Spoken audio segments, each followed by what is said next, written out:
og velkommen til den her video, hvor vi skal se på, hvordan vi kan åbne OneNote, der er blevet delt med jer over Office 365.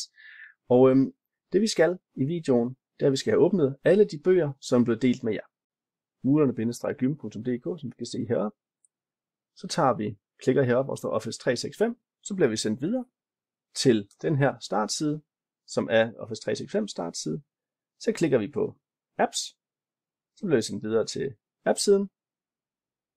Og inden under Apps, der er ikke det, vi skal bruge. Der er ikke noget med OneNote her, så vi trykker på alle apps herover til højre.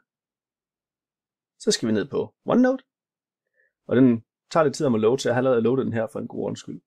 Så kommer vi ind til alle de notesbøger, der er. Hvis I ikke har lavet nogen selv, så er det kun den, der er delt med jer. Og man kan trykke på en listevisning eller en rudevisning. Jeg tager lige ruderne her. Det I skal lede efter, det er mule fra mulernes _ 2025, hvis I er enten 1. HF eller 1. G, så det er derinde jeres notesbøger vil ligge.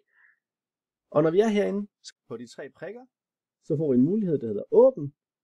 Klikker vi lige på pilen videre. Vi vil gerne åbne i desktop, så åbner den nemlig på jeres computer i skrivebordsprogrammet. Og så siger vi vil gerne have, at du åbner den der. Tillad altid for en god ord. Og så begynder notesbogen simpelthen at åbne jeres computer. Og så kommer den ned og ligge alt det, der er herinde. Og det skal I bare gøre for alle de notesbøger, der er blevet oprettet for jer. Så hvis I går ind her, så går I tilbage på hjemmesiden.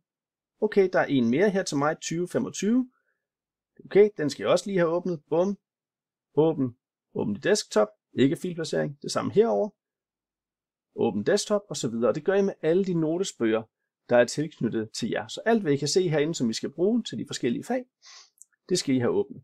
Og det er måden, vi gør det på. Sådan får vi åbnet vores OneNotes i Office 365.